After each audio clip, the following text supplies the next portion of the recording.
with a question of, during either not necessarily this past Thanksgiving, but Thanksgivings in the past, or just more generally, what comes to mind when you think of family all being together for Thanksgiving or other holidays like that? What comes to mind thinking about family coming together? Arguments.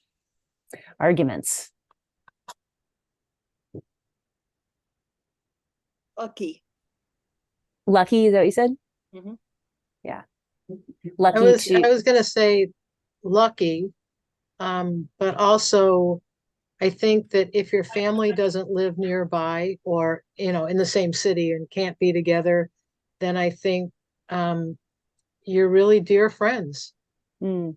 And making sure, our big thing is making sure that our friends and friends of our kids who don't have families here are here for holidays. So they're not alone. Right. So extended family, not just nuclear family. Right. Yeah. The shared experiences, the shared stories. Nice. Shared experiences, stories. Rebecca, you have your hand raised? Yeah, unfortunately for me, it's negative. There's a lack of cohesiveness in my family. And some people go here, some people go here. There's not like one big family gathering anymore. So I miss. So things that might have started all together, but have spread out and fragmented over time. Yeah.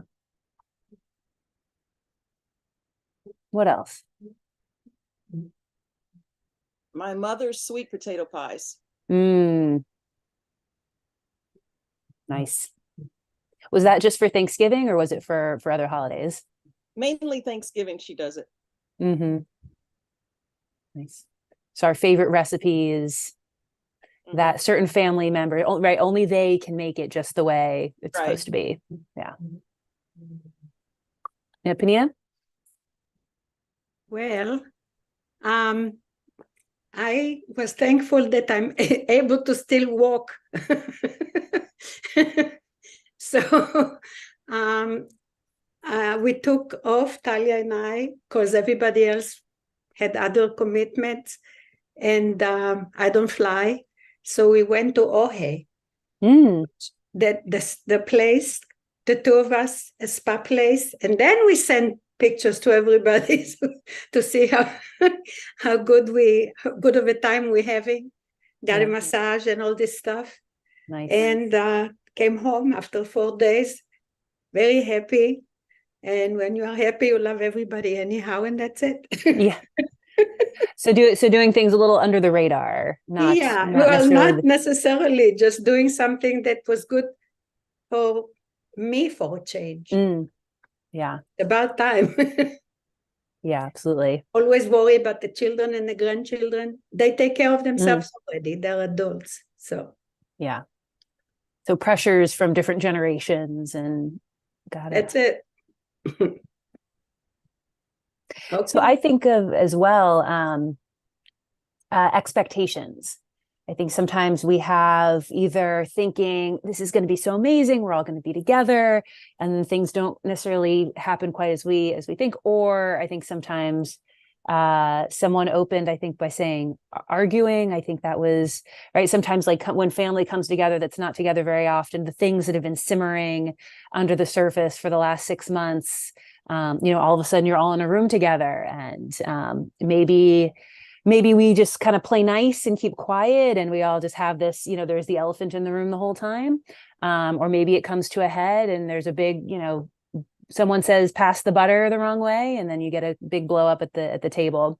But also, of course, and I think the expectations can be for the good or the bad. And sometimes those, at least as I think, can kind of get us into trouble at times.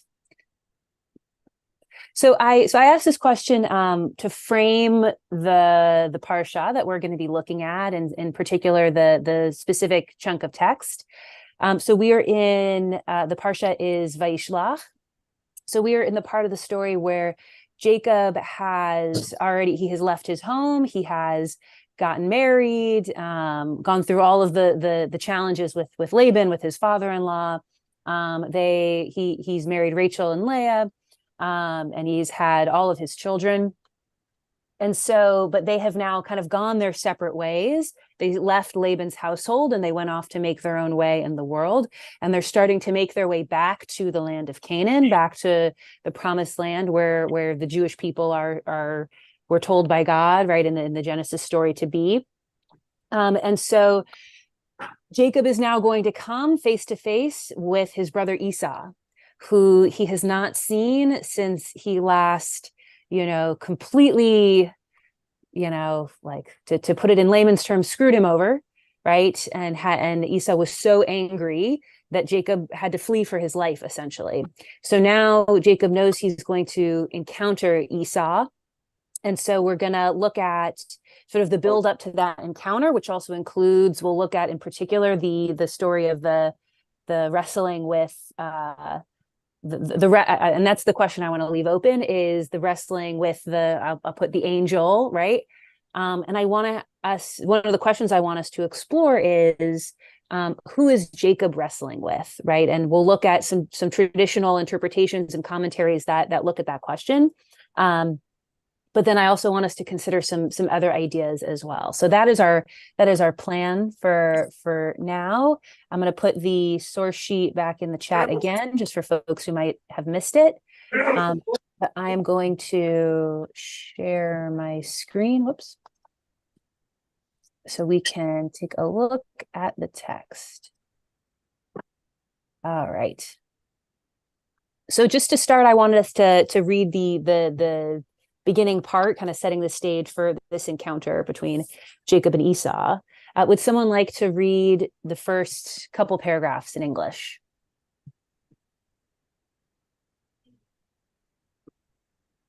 I can read. Great. Jacob sent messengers ahead to his brother Esau in the land of Seir. Okay, baby, hold on. Stop.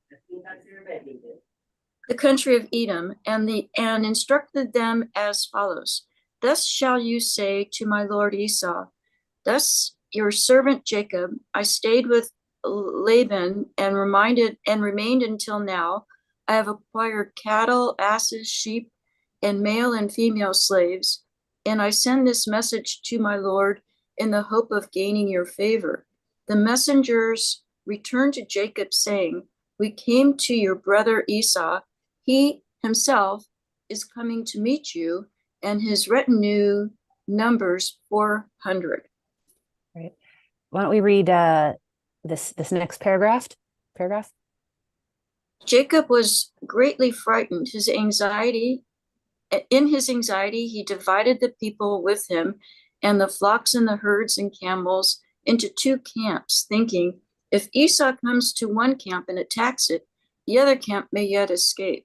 Then Jacob said, O God of my father Abraham's house, and God of my father Isaac's house, O Adonai, who said to me, return to your native land, and I will deal bountifully with you. I am unworthy of all the kinds that you have so steadfastly shown your servant. With my staff alone I crossed this Jordan, and now I have become two camps. Deliver me, I pray, from the hand of my brother, from the hand of Esau, else I fear he may come and strike me down, mothers and children alike. Yet you have said, I will deal bountifully with you and make your offsprings as the sands of the sea, which are too numerous to count. Right. So, okay, great. So we'll stop there for a second. So what's happening with Jacob in this scene? Well, Jacob's been told that Esau is coming, and he's afraid, and he's divided up his people and his livestock into two camps, thinking that would be a strategy in case his encounter with Esau does not go well. Right. And what's the strategy there? The strategy is that if Esau and his retinue of 400 people attack him, that at least some of his family will be saved, as well as his wealth. Right. Wanting to make sure they're not all in one in one place, right? They're separated. So worst case scenario, not everyone will be harmed if Esau has bad intentions. What do we think, just looking at this first paragraph, what do we think? Do we have any indication of what Esau's intentions might be here? What do folks think? Yeah, Panina? I am thinking that it's a lesson that you cannot anticipate the worst and then start a war just by anticipating that something is going to happen unless it's already happening. So he was thinking about all these possibilities, but it didn't even come up to reality. So in this, well, right. But just in this first part, do we have any indication? Benjamin, you have your hand raised. Yeah, strategy for a war, which is not supposed to be, it didn't happen. Even though he divided or whatever, you cannot start a war by anticipating that it's going to be a war. So Benjamin, I see you have your hand raised. Hold on, Panina. I want to make sure people can share. Thank you, Rabbi. Well, to me, I see it a little different. He's kind of, as you described, he's coming home after all these journeys and being kind of pushed away. And he's coming home and he's got this success. He's got sheep and cattle and what have you. So he's kind of, coming with a positive feeling. But then he's got this worry about being attacked by his, I guess, brother, which is, so he sort of makes a plan to save at least half his camp. And he's praying, so mixed feelings, but seemed like he was coming more with open arms. Who was coming with open arms? Jacob, right? Jacob was coming initially, right? The message, right? As he says, I'm sending this message, hoping to gain your favor, right? I think it's interesting. He's sort of presenting himself as. To me, as I'm kind of reading it now, he's kind of presenting himself like maybe as an ally, right? Like, I have all these things and, a big family and some power here. So we can, and I want to be in favor with you so we can join forces. I have stuff to offer as opposed to I'm here to take. Right. Great point. Susan, you have your hand raised? Yes, well, it's also, not only do I have these things, but will probably be able to give you these things. So knowing what his, Laban had done in terms, this now is Esau, not Laban, but nonetheless, he's had experience with if not bribing, then at least increasing the wealth of Esau.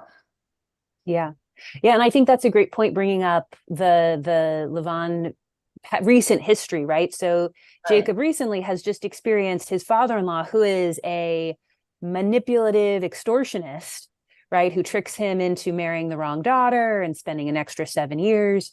So Jacob maybe already has in his mind, okay, I'm gonna have to be strategic here because, he maybe learned from his experience, or maybe he learned from his father-in-law, and he's trying to negotiate the power dynamics. Is that kind of what you're saying? Yes, and he just got through in the last Parsha of doing this thing with the sheep and the coloring of the brown, which I never got understood, but the bottom line was it was a manipulation for wealth. And assuming that's, he's going to placate Esau by right.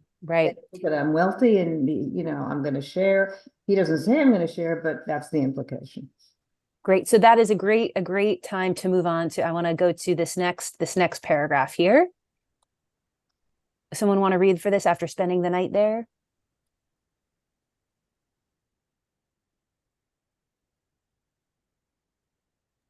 David said. Shall I do? After spending the night there, he selected from what was at hand these presents for his brother Esau. These he put in the charge of his servants, drove by drove, and he told his servants, "Go on ahead and keep a distance between droves." He instructed the one in front as follows: "When my brother Esau meets you and asks, 'Who's your master? Master, where are you going? And whose animals are these ahead of you?' you shall answer, 'Your servant Jacob's. They are a gift sent to my lord Esau.' And Jacob himself is right behind us. For he reasoned, if I propitiate him with presents in advance and then face him, perhaps he will show me favor. And so the gift went on ahead while he remained in camp that night. That same night he arose, and taking his 2 wives, his 2 maidservants, and his 11 sons, he crossed the ford at Jabbok. After taking them across the stream, he sent across all his possessions. Great. So what's the plan here? What's Jacob doing? Not only propitiating his brother, but dividing things up in a way that in case it goes down wrong, he's got a half a chance. Right. I think it's a very thorough strategy, right? He is sending gifts / bribes, right? To Esau to try to, make him feel better and at ease, and then find favor with Jacob, right? Not be aggressive or violent with him. But if that doesn't work, he also has everybody divided up. I think it's really interesting how the whole kind of setup of how he wants the gifts delivered. I don't know if you all, I'm just noticing it as we're reading it in this moment, right? That he's kind of sending these waves of gifts that, and they're not coming and saying, oh, here we have a gift for you. It's meant to be, right, for Esau to sort of notice and say, oh, like those are really nice sheep you have. Whose sheep are they? And say, oh, it's a gift for you, right? It's sort of this like presentation, and kind of like a bit of like almost like showmanship of how things are going to be brought about, as opposed to just coming and saying, here's a gift from Jacob. He wants you to know that he loves you and cares about you, right? Yeah, David, you want to say something? Yeah, it's structured as a diversion and a distraction. Oh, there's this or this. I want to just go back, because you asked a question before which we didn't answer, which is, what do we know about Esau? How do we know about Jacob? We can make up all sorts of stories. Jacob. I think the really key factor about Esau is his retinue numbers 400. If I understand correctly, 400 is a military number. It's a battalion term. So that it's, if all you heard is, if change that to, we came across your brother and actually he's coming to meet us with a battalion of guys, that sets you in a different way than he's coming with blah blah, formulated some other way. So it's there's some rational trigger behind what Jacob is doing, even though ultimately it turns out to be not to the point. Yeah, that's a great point, right? That he's come. It's clear. I just want to check the Hebrew really quickly just to see if there's anything like what retinue is coming from. So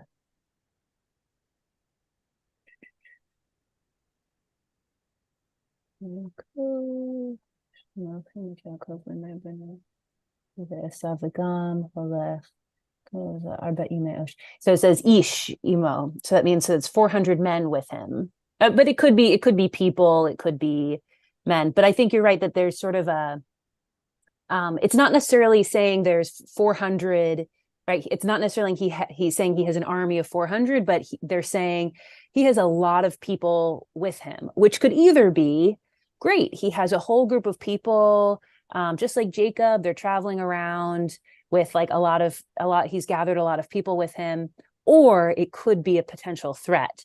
And I think you're right. There's certainly at the very least a hint there of, this could just be people going around, or this could be an army, and we don't know what it is, but it could go either way. Yeah. And also, what do we remember about Esau when they were growing up, right? Like, what was one of like the characteristic, how Esau was characterized, especially in comparison to Jacob? Do you guys remember? Yeah. I mean, he was impulsive and physical and outdoorsy and a hunter and a whole lot of things that Jacob wasn't. So that if you were to meet in an open space in the middle of nowhere and there was hostility still, Jacob was probably not going to come out of it too well. Right. He was like the outdoorsy huntsman who went around right? If that guy's got 400 people with him, chances are they might have some of those inclinations as well. Yeah, absolutely. So I think Rebecca raised a hand and then Panina. Yeah, I was just looking in the footnotes of this Bible that I have, and it says Seir, Seir, is that the correct pronunciation? Seir, yeah. There is actually land that Esau had settled. So Jacob was actually traveling into Seir, which I guess was part of Edom. Right. So he was going through, he was having to pass through. Yeah. So already he was going into perhaps an uncomfortable situation.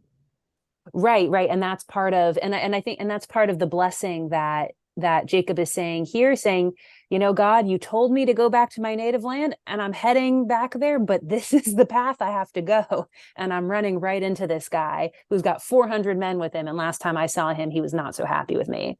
So you're right that Jacob is sort of put on this, this collision course to meet up with Esau, whether he wanted to or not. Yeah, absolutely. Panina, you wanted to say something? Yeah. I'm thinking that the preparation was there just in case, but I think both of them really didn't want the war to happen, a fight, because he fell on his neck and they were hugging. And well, we haven't gotten there yet. What? We haven't gotten there yet. It doesn't matter, but the preparation was there. We didn't see this parsha today for the first time, right? We've been going through those parshas a year after a year. So we know that they did not do it. So, but the preparation was there, which means that there was a chance of not trusting each other to begin with, but yet they wanted to make up. They wanted to be brothers. So I think, right, so remember, so it says Jacob was afraid, and in his anxiety, this is what he did, right? So Jacob doesn't know, right? He doesn't want to assume, if he's going to make an assumption, right, he's going to err on the side of caution, right? He doesn't want to assume that everything, because I think at this point, assuming that everything is going to be, hunky-dory kumbaya with Esau is probably not your best bet. And caution didn't hurt anybody. Exactly. In the end. So that's a good lesson by itself. Okay. Exactly. So, right. So let's pick the story back up, right? So Jacob has split his community into two camps, and sent them all across the river, and he is on the other side. Does someone want to pick up here? Jacob was left alone. I'll do it. Okay. Okay, Jacob was left alone, and a figure wrestled with him until the break of dawn. When he saw that he had not prevailed against him, he wrenched Jacob's hip at its socket, so that the socket of his hip was strained as he wrestled with him. Then he said, let me go, for dawn is breaking. But he answered, I will not let you go unless you bless me. Said the other, what is your name? And he replied, Jacob. Said he, your name shall no longer be Jacob, but Israel, for you have striven with beings divine and human and have prevailed. Jacob asked, pray tell me your name. But he said, you must not ask my name. And he took leave of him there. So Jacob named the place Peniel, meaning, I have seen a divine being face to face, yet my life has been preserved. The sun rose upon him as he passed Peniel, limping on his hip. That is why the children of Israel to this day do not eat the thigh muscle that is on the socket of the hip, since Jacob's hip socket was wrenched at the thigh muscle. Well, great. And then why don't we jump? So this is sort of jumping ahead. Well, so we'll pause there. So Jacob wrestled with a figure. The Hebrew says ish, which means, man, human being, most literally.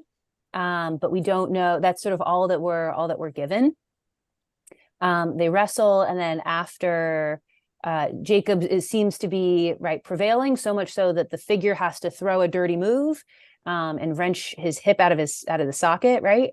And then Jacob is given a new name, Israel. This is the first mention of that name, Israel. based on struggling, right? Struggling, wrestling with a divine figure. And then Jacob, then we see he gets up the next morning. He's limping. He's in a lot of pain because of the injury. And so finally he goes and he meets Esau the next morning. Does someone want to read this last section? Well, there's a lot of commentary Mm-hmm. on who the angel was. So that's what we're going to get to in just a second. And the wrestling. Okay. Yes. So don't worry, we're not skipping over that. Does someone want to read the last part? Looking up. David, you want to go ahead?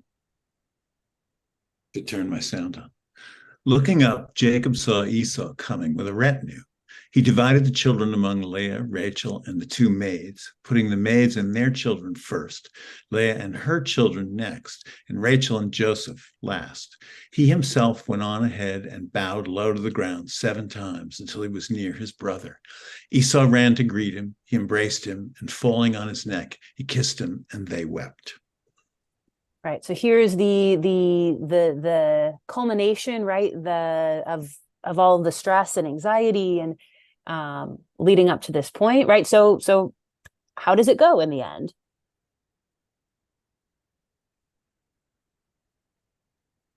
Well, it goes creation, and there's no fighting there. Right. Both going to go their separate way, and peace among the two brothers. Right. And that's what they decide in the end, right? They come together, they reconcile, but then they decide, we need to be in our separate places. You're doing well, I'm doing well. We don't need to, it was nice to see you, but we can't stay together. Which when I think about, when we think about family systems and family dynamics, how hopefully we figure out over time how to create, boundaries and have mature conversations. And to me, I kind of think of that with Jacob and Esau, that they're able to say honestly to each other, look, I'm glad you're doing well. But this isn't going to work out if we stay too close to each other. We're going to have to only see each other at Thanksgiving, which sometimes, if that's what it takes to have a healthy relationship, that's what you need to do. So I think so one of the things that I think is really interesting is, we have within this story of Jacob coming back with his family to the land, running into Esau for the first time in decades. There's this story of the wrestling with the figure that comes in the middle of this. And that's what leads up to this interaction with Esau. So I pulled some commentary that talks a little bit about, right, who is this figure that Jacob is wrestling with. There's a couple different approaches to it, some that are more traditional, and then some are a little different, but I think add some interesting perspective that we might consider. All right, so this first one is from Bereshit Rabbah, which is an early midrash on Genesis. So this is some of the earliest midrash that the rabbis were doing, 2,000 years ago. That sort of gives us some insight into how early interpretations understood from the rabbis understood this story. Does someone want to read this first midrash?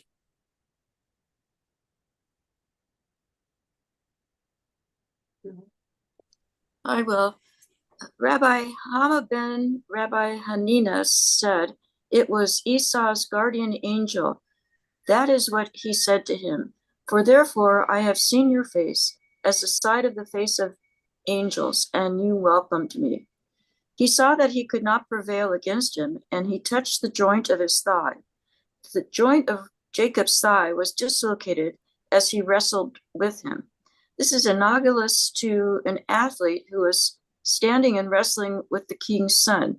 He lifted his eyes, saw the king standing over him, and cast himself down before him. That is what is written. He saw that he could not prevail against him. He saw in the divine presence he could not prevail over him. Mm-hmm. Right. So who is, in this interpretation, who's Jacob wrestling? So it's Esau's guardian angel, they say, right? This is what Rabbi Hannah ben Rabbi Hannah has to say. So it's not Esau per se, right? It's not like Esau came and they were wrestling that night, but it was the angel who was meant to be, protecting Esau, is coming and wrestling with Jacob. And then the metaphor, right? They're comparing it to someone who's wrestling the king's son and sees the king there and realizes he's not going to prevail, and just sort of gives up, recognizing that they're in a power greater than themselves. So I'm wondering, like, why would it be Esau's guardian angel? Why would it be Esau's angel that Jacob was wrestling? Why might the rabbis think that? David? Well, it's a sort of Genesis version of psychology, that if the guardian angel might be a kind of projection of Esau, and Esau is the source of most of Jacob's anxiety right now. So in some sense, he's wrestling with the anxiety in the form of the emanation of Esau. And as I say, I go back to it's a primitive but not unclear psychological interpretation. Yeah. Although I wonder as well, given that we were talking about, so I think that's interesting. I wonder too, there was such an emphasis when we read Genesis. Here, I'll let Penina go first, and then I'll share my thoughts. I think this is the divisions of the religions comes in. Esau was not Oved Elohim.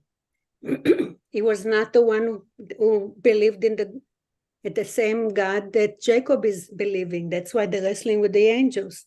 He's gotten a higher power that he is dealing with here, and Esau didn't have that. And they're telling you here exactly the point of separation, where the two nations go and each one has his own idea of how things should happen and how things should be and how they raise their children and whatever it is that they believe in. And I think the whole idea that it's a part of the Torah story, that's to emphasize that there is Jacob, Israel is a person who has a higher power, and he's wrestling with it. And then God wins. Israel, the God is the one who won. And this is where you see the two nations going each their own way. And according to the story, they should live in peace, but the story tells us that it didn't happen. And it doesn't happen even today. Yeah. And you have a situation now that people knew that what happened in the kibbutz there, where the people were attacked, that there was a plan and somebody knew about that plan. But you cannot go and attack people and kill people by just thinking that there is a plan. You can protect yourself. You could have a strategy to protect yourself, just like what happened here. And it so happened that they didn't do it, and they weren't prepared, and a lot of people got kidnapped and slaughtered and whatever. So the story tells us a story that actually happened. When two people are willing, then it's going to be peace. If one of them would have started a war, we don't know which side would have won or would have this. Got it. So I see. I think the story again, it's a matter of belief, a matter of the gods. Which one was, I would say, consulting with his God, and which one didn't have this particular approach to things. Got it. All right, Susan, I see you have your hand raised. Yes. This is the first that I'd heard of it being Esau's guardian angel. And I liked David's interpretation of it, that this was Jacob's projection of his own fear of Esau. But I don't quite get Esau's guardian angel, which you have here, saw that he could not prevail against Jacob, but he saw the divine presence that he could not. The divine presence would be in Jacob. Is that it? So I think it's somewhere between, it's somewhere in the middle there. So I think that what the rabbis are meaning here is that Esau's guardian angel is meant to. I don't know that the rabbis are understanding it as within Jacob. The rabbis understand Esau to be a threat, right, and to be aggressive, antagonistic, violent, right? So I think it's the rabbis saying, right, Jacob is the one who is the son of the king here, because it is God, right? Like the God of Israel, King of Kings, who is who is keeping an eye on Jacob and protecting Jacob. So it's more, so the metaphor here is that, you know, Esau's guardian angel comes and is wrestling with, you know, Jacob, the son of the king, and then realizes, oh, this guy is actually protected by a power much greater than myself. So there's no way I'm gonna prevail here. So that's more what the rabbis are trying to, that's how they're interpreting it here. And I wonder as well, given that all the strategy and all the preparations that we see Jacob making, that I think the rabbis are kind of picking up on, you know, maybe Jacob didn't want to come into conflict, but thought that conflict was a real possibility. And so Esau's angel is coming to sort of begin the conflict, and then sees that it can't be successful because Jacob has, you know, the king, right, overseeing him. Does that make sense? It does make sense. Most that I read was that Jacob was fighting with his own moral sense, with his conscience, and his. So we'll come back. I want us to come back to that, Okay. back to that idea. Yeah, absolutely. This interpretation too, and also this thing that he saw the divine presence in Jacob. Anointed one. He's God's favorite and will be the leader of become Israel. So that was interesting. Right. And the name reflects that too, Yisrael, right? One who wrestles with God. Right. Which is also, right, like the name that we all have for ourselves, right? We're the descendants. We are the people of Israel. That, right. And we talk, you know, always in Judaism, this is such a core part of our identity, of the wrestling, the struggling, the questioning. That's just so baked into our approach to the world and to religion. But right, that's the name that's given, is the one who wrestled with God. Is right. So I think you're right. Like there's the angel sees some kind of aspect of God in Jacob there. Yeah, absolutely. Yeah. Any other thoughts on this midrash? Okay, great. So I want to move it. So that's the first one that we see. Jacob, interpretation number 1. Jacob is wrestling the guardian angel of Esau. That's what's happening. And knowing that that Jacob was being protected by God, the angel knew that he could not prevail. And that's why he dislocated his hip as they were wrestling, right? That's interpretation number 1. So interpretation number 2 comes from Sforno, who is a commentator in the 16th, 17th century. So it's a little bit of a later interpretation or commentary about the text, and he sort of brings in some other sources as well to explain what's happening here. Does someone want to read this one for us, starting with "This was the work"? Yeah, Merle.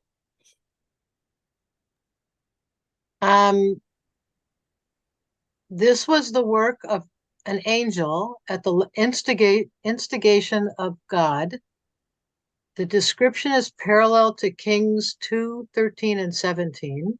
It is immaterial whether the instrument of the salvation is a merely symbolic one, such as the arrows described in the Book of Kings, which Elisha instructed King Yoash to shoot Yoash to shoot in the direction of the faraway kingdom of Aram.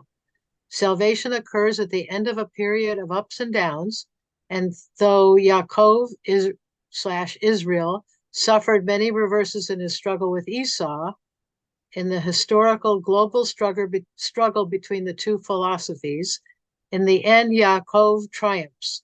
The blessing given by the angel here to Yaakov at the end of the struggle at daybreak symbolizes the synopsis of Jewish history. Wow. Great. So let me break down a little bit what he's saying here.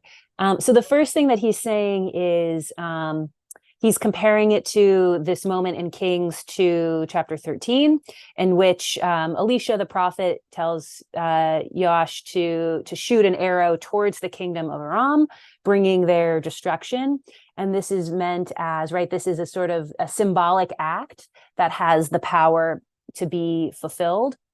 So the parallel that Sforno is drawing here is that this is a symbol, right? This wrestling with the angel is a symbolic action that demonstrates much more than just this in this instance itself.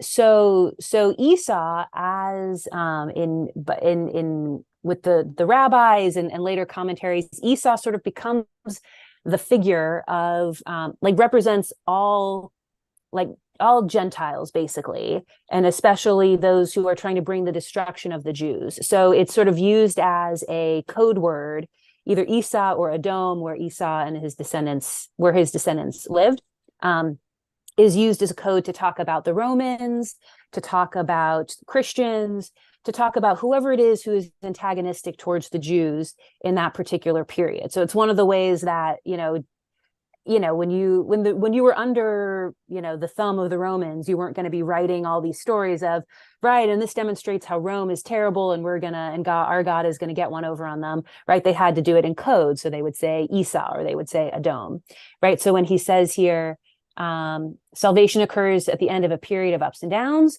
and though Israel suffered many reverses in his struggles with Esau, meaning this in that sense of, the children of Israel had many ups and downs in their struggle with the non-Jewish world, like the Romans, like the Christians, like, all these different people represented by Esau. In the end, Yaakov triumphs, right? So this wrestling is symbolic of the Jewish people's, ultimate triumph at the end of the day, even with the wrestling and the struggling with these other peoples.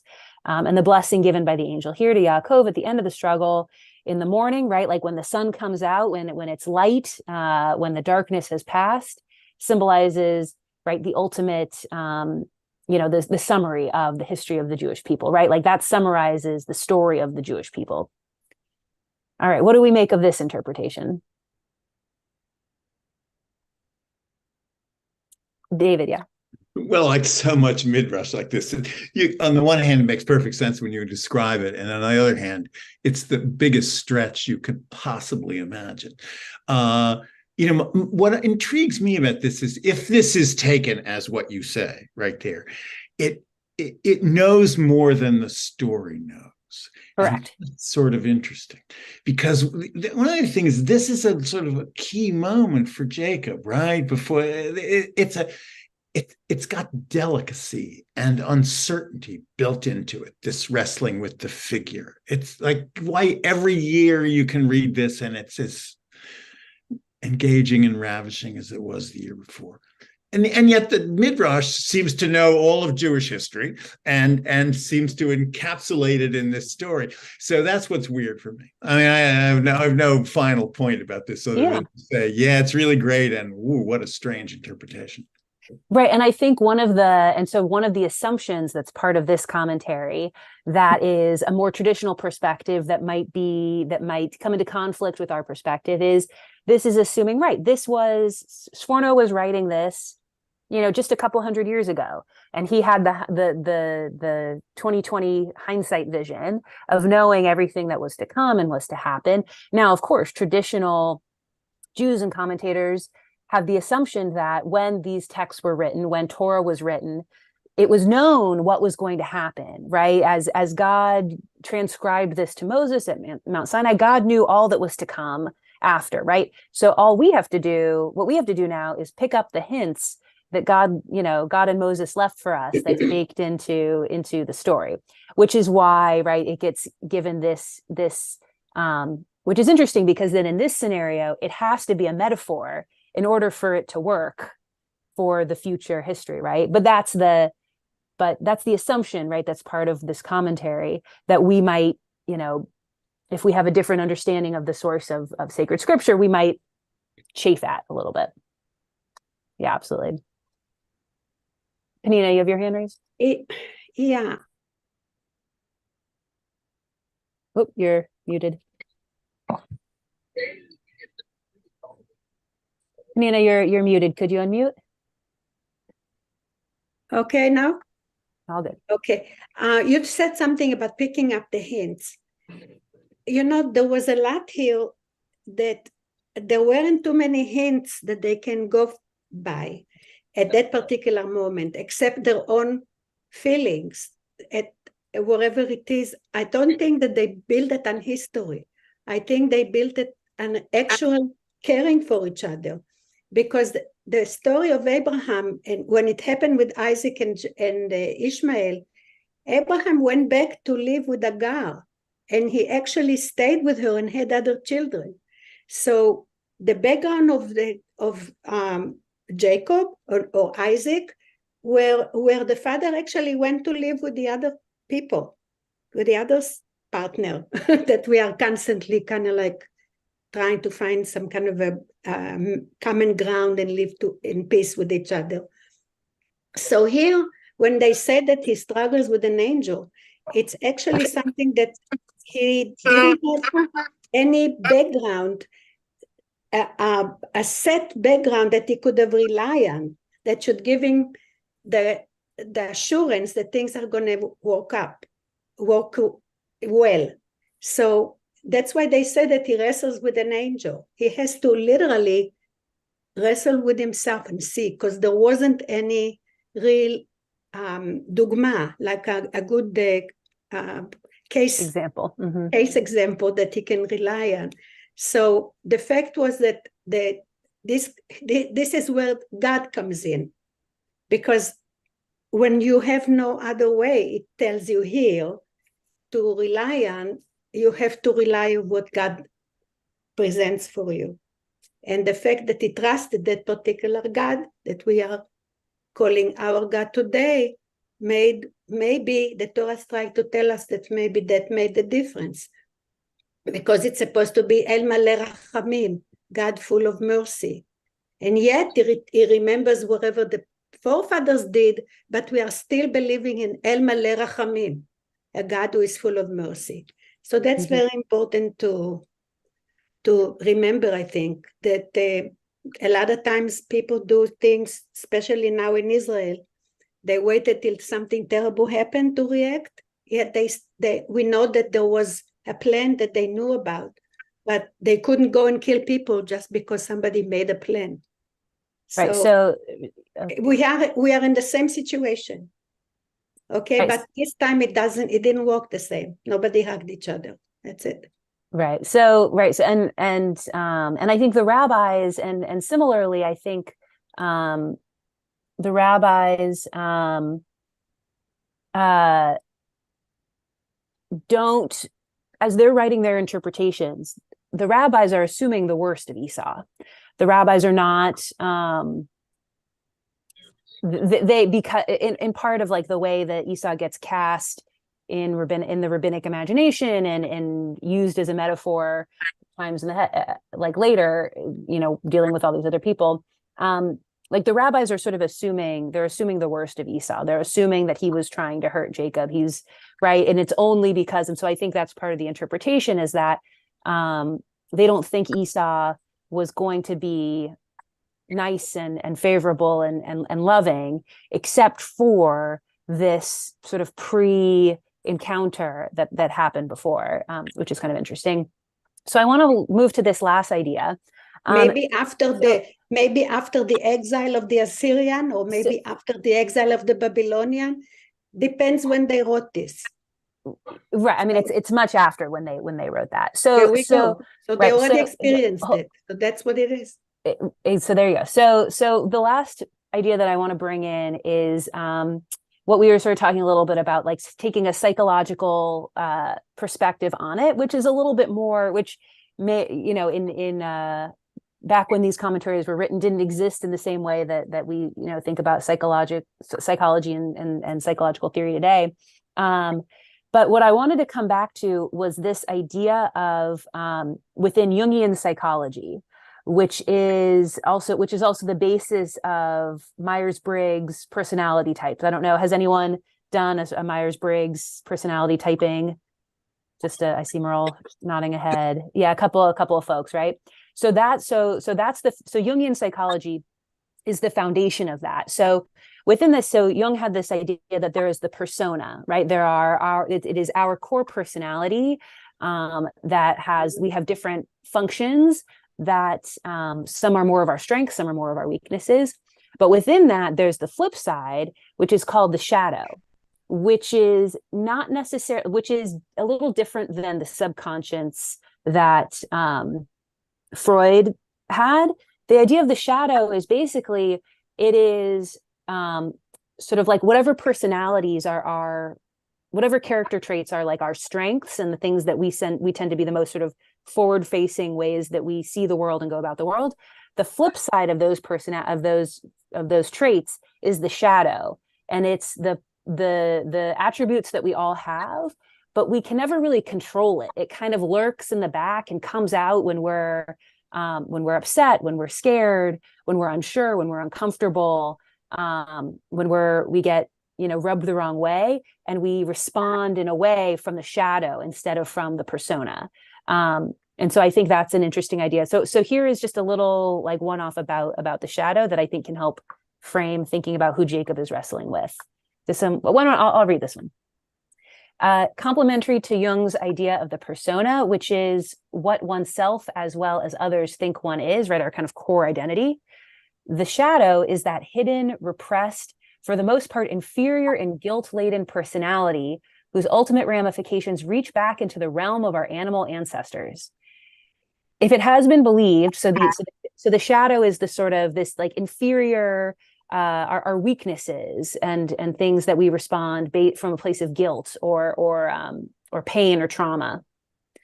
If it has been believed that the human shadow was the source of evil, it can now be ascertained on closer examination that the unconscious man that is his shadow, right? The unconscious is the shadow, does not consist only of morally reprehensible tendencies, but also displays a number of good qualities, such as normal instincts, appropriate reactions, realistic insights, creative impulses. So from what Freud understood the unconscious, subconscious to be this just sort of like animalistic, impulsive, more amoral figure that kind of like lurks that we act from at times. Jung more understood it as, it's not like this monster lurking in the back, but it's the parts that are more challenging, the tensions, the conflicts, the pains that we're holding on to that come out in certain ways, but not necessarily in a destructive, awful way, but just in ways that we can't fully control. So, and so a lot of times in Jungian psychology, what people talk about is sort of like wrestling with the shadow, because the shadow is this part of ourselves that has to be reconciled with. It's not something we can just kind of shove in the back and say, no, like I can't think about those things. I just have to shut down the shadow and, control all those impulses. But rather you have to sort of take the shadow in and say, okay, how do I incorporate this in a more healthy way into my personality and my life, right? So with that idea of the shadow in mind, how might we view, let's say Jacob is wrestling with his shadow, right? With this persona that holds all of these weights. How might we understand that scene then? Susan, yeah? Yeah, well, I think that this is just another way of saying what rabbis had said before, that Jacob was wrestling with his bad qualities, and his moral qualities would prevail. Jung gives some positive qualities, what you say here, to the creative impulse. Well, that's also like the Yetzer Hara that also has. So these ideas, I think, to me are. I mean, this is a good interpretation, and I like that. But I don't think it's particularly new, other than the fact that he's giving more credence to the positive side of the shadow. And is this not taken also? Jung took a lot from Freud. Isn't this the unconscious as well? So it's a little different. So Jung understood the unconscious to be, so Freud understood the unconscious as this sort of immoral, impulsive monster. And Freud had a sort of softer perspective of saying that's not this like horrible, terrible source. It's more just it's our pain point. I think it's almost a more compassionate perspective, right?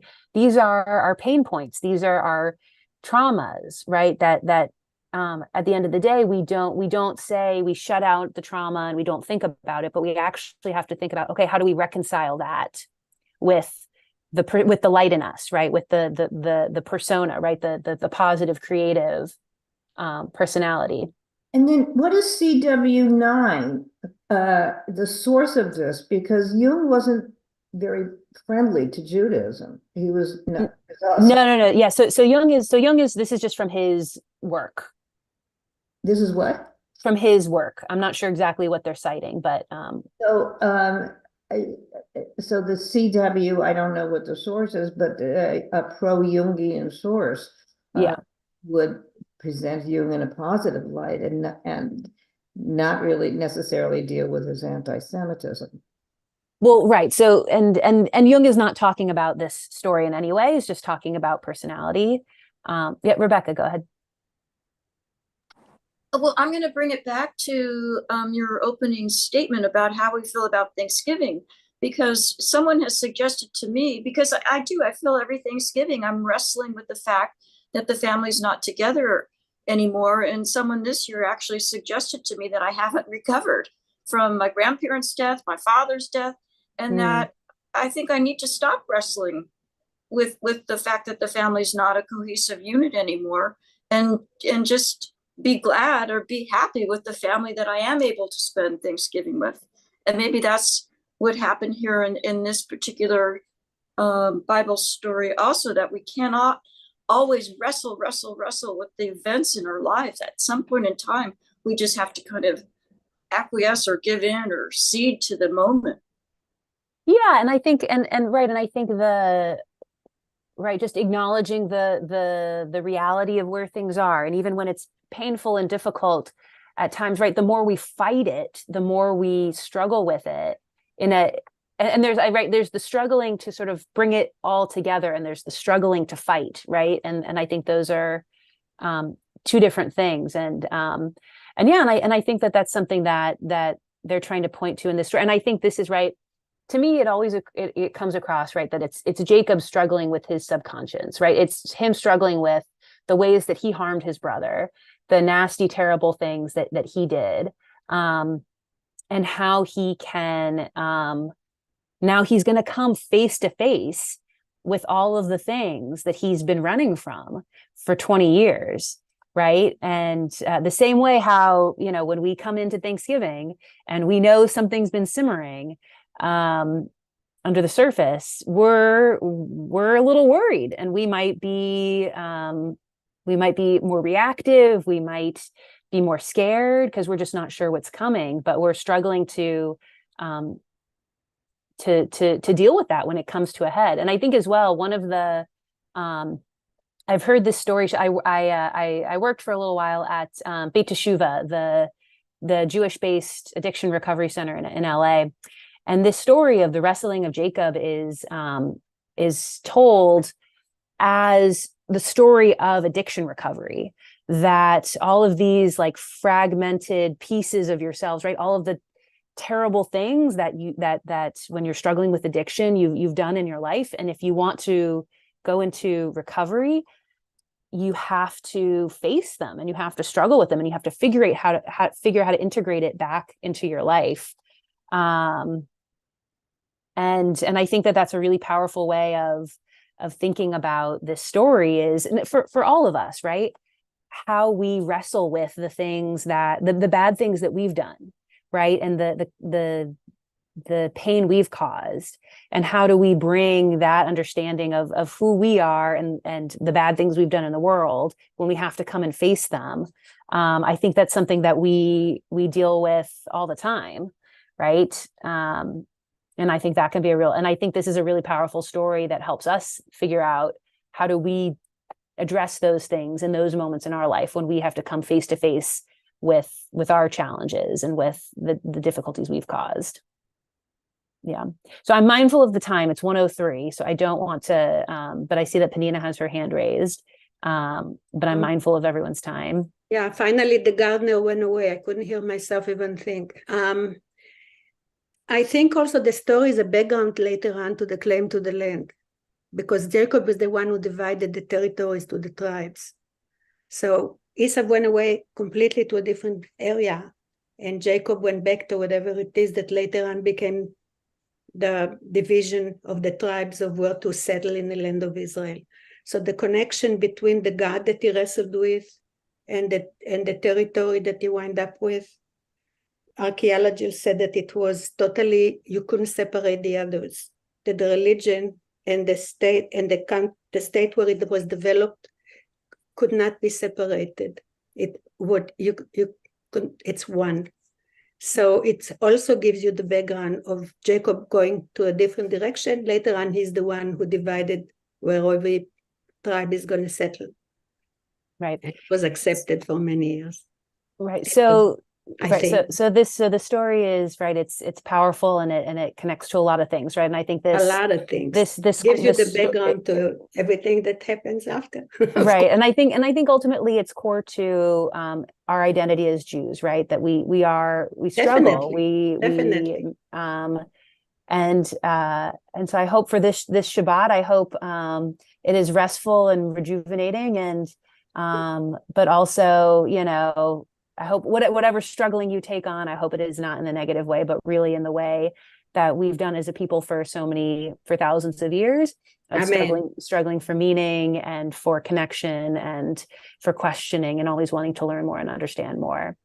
So thank you all for spending an hour of your day with me. It was great learning with you all. Wish you a Shabbat Shalom. Shabbat Shalom. And, I hope I'll see you all soon.